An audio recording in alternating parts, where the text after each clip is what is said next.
Welcome back to My Life, My Songs with your host, Jimmy Fortune. You also wrote I'm Not Going Anywhere, and that became the official song for a Sessions Hospital's commercials, and it's aired nationally. It is. I remember walking through the house one day, and the first time I heard it, and I'm hearing your voice and hearing this beautiful, I stopped dead in my tracks. I said, that's Kelly, that's Kelly. And I went back to the TV, and you're singing, and it's so beautiful and so appropriate. So, well, that's one of those things. I wrote that by myself three months before I was diagnosed with breast cancer. And I was going to ask you, as a songwriter, do you feel that when you've written something, it prefaces something that's getting ready to happen in your life sometimes? Well, I actually wrote a song 2 years before the Statler Brothers retired. It was a song called He's Getting Me Ready. Oh, and I had no idea. I had no idea that Statler Brothers would be retiring in a couple of years, and God gave me that song. He's getting me ready for what's waiting down the road. He's getting me ready to carry this heavy load. Going to see what Jesus has waiting there for me. He's getting me ready for eternity. And how many times, like you said, we're open. As a songwriter, and I know you are, I promised God years ago, I said whatever I did with my music would be as a something positive that would affect people's lives. And just so I just asked God to use me, in that. Well, the same with when I was diagnosed with breast cancer. I didn't know anybody around me that was my age that was bald and green. I did not look good bald and green in any way. But I just promised God, if you'll just get me through this, I will try to be a light for someone else, whether it be through music, which is a great avenue to meet people. But I hope that I've not let him down on that, because it is something that I feel very strongly about. We've got to be here for each other, Well, but I'm Not Going Anywhere, I was going to say, I wrote that 3 months before I was diagnosed. And lo and behold, a little bit about TG and I, we were just dating at the time. And he was really not in a mood to commit, I should say, for 7 years. He did not want to get married. I ran from Nina too for a while. But y'all wised up. So we were like 3 or 4 years into our relationship, and I was diagnosed, and I thought, this is the end of us, because most couples, that's it, especially a man that's not committed, and I had 2 little kids. They were 9 and 13. I thought, I'm just going to push him away now, because he doesn't deserve this. I am not going to survive it. I did not get the best of, some people could say it was a death sentence, but I turned it around and I looked at it as my life sentence. Right. Wow, that's a good way to put it. I was going to live bigger and bolder than I ever did. And anyway, long story short, we never lived together when we were dating. He had a key to my apartment, and this was the first day that I'd sent the kids off to school, and I did not know anybody was coming in. It was the first time really I allowed myself to cry. I was bald and scarred up, and it was awful. No lashes or anything. You're still beautiful, though. I'm sure he told you that. Well, he let himself in, and he heard me just bawling. It was like a moan that I'd never experienced before. And he pulled me down on his lap in my white terry cloth robe, and he kept rocking me in my closet, and he kissed me on my bald head, and he said, "You are gorgeous. You're the most beautiful thing I've ever seen. I am not going anywhere." Wow. And I go, that's why I wrote that song. I didn't know at the time, but that really fulfilled that for me. And, this is an encouragement for new writers that are coming up too.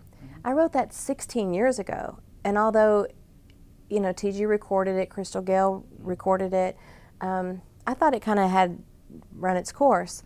So lo and behold, 16 years later, Ascension Hospitals come along, and they said, that's the song we want to use for our commercial. Wow. And it's touching so many people's lives now in the same way. Through COVID, people are having to leave their loved ones in the hospital, but they're saying, I'm not going anywhere. I'm just right outside the door. People are using it for funerals, and or weddings. Right. And I had somebody tell me the other day that they likened it to the Debbie Boone song, "You Light Up My Life." because it's used from God's perspective, talking to his children, or, you know, in those other human ways. But I'm just so blessed to have held the pen that God wrote that through. But you've also written other songs for movies, like How Does It Feel? Featured in the movie The Deal. And tell me how that came about. Well, we had a producer at the time named Denny Deonte, and he was involved with doing the movie scores for that. Actually, I'm Not Going Anywhere is in that movie as well. Man, So, yeah, so it was fun to go to the premiere out in Las Vegas. Fun to go to the mailbox too after that, isn't it? It was. Yes, it was. That always makes it great. And you know, you've also graced the stage of the Grand Ole Opry many times, and performed with legendary artists, you know, spanning from all genres of music. And so, you have any favorites that stand out to you? Well, I love performing with TG, of course, but my favorite Opry performance was when I was able to sing a duet with Barry Gibb. Oh, Sir yeah, Barry I Gibb. remember that. So that was a lot of fun, and you know, probably chance in a lifetime kind of thing, but that was really exciting. And I was able to do a duet with Olivia Newton-John in the studio, so that was a really full circle moment for me. I met her when I was 6. Wow. And we have since become girlfriends. So we text every day and chat all the time, and it's really cool to be able to see these relationships flourish, and you know they're meant to be, Right. because they're still, you know, in your life, and it's just, I don't know, I love my life. At 15, you had your first Billboard charting song, Lady Lady. Now, tell me a little bit about that. Sorry. Well, I had the greatest parents in the world that they would allow me to go after school to hang out at Music Row. Who does that, you know? We couldn't do it today. No, we definitely couldn't today. But I had several friends. I was always considered like an old soul, and I would hang out with several of the writers down in Nashville, and I had an opportunity to record at 15, and a person was putting some money behind my career, and Stuart Harris was talking with me one day. He wrote Lonely Nights for Mickey Gilley, and he's a huge writer. Anyway, he said, "You're 15. You need an appropriate age song for you." And so he wrote Lady Lady, and it was the perfect song for a young girl. And lo and behold, CMT had not even really gotten started really well yet, and they needed content for their programming. Wow. They paid for my video. So, and I got to kiss a cute cowboy. So it was all win-win. It was fantastic. Well, don't tell TG that. I mean, It was a fun experience, and I traveled a lot through high school. I'm sure I wasn't the best of student because I enjoyed what I was doing on the road so much, you know. And thank God my mom I was the last of her 4 children, so she was able to go on the road and travel with me, and I was the opening act for a lot of people. And you're also 3-time Star Search winner. Can you believe that? I mean, most people can't not even get on it, much less win it 3 times. Well, it was a really strange time for me, Jimmy. I was 17, and they actually called a lot of booking agents in the Nashville area to see who would be somebody that they could audition. And I was too young when they came calling for me, and they called me back the next year.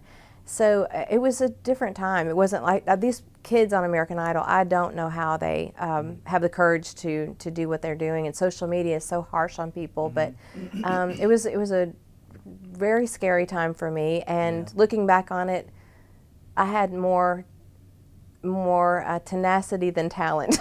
That's what I can say. I was very bubbly on there, and I enjoyed every minute of it, but I probably would have done things differently otherwise now. Well, I think it's called determination. I had lots of that. And passion. I had lots of that. And you still have the passion for I it. do. There are lots more great stories up ahead on My Life, My Songs. Thanks for coming on back to My Life, My Songs. You created a hilarious comedic character called XOXO.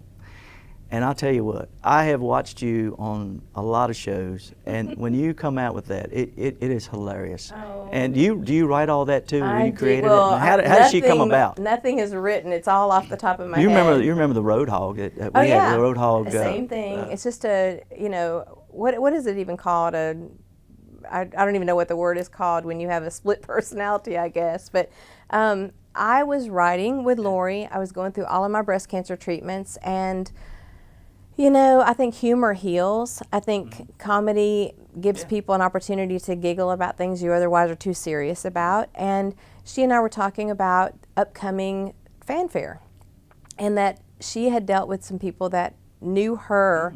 They thought they knew her way more than she knew herself. And they would get her songs incorrect, and they would be very bold with her.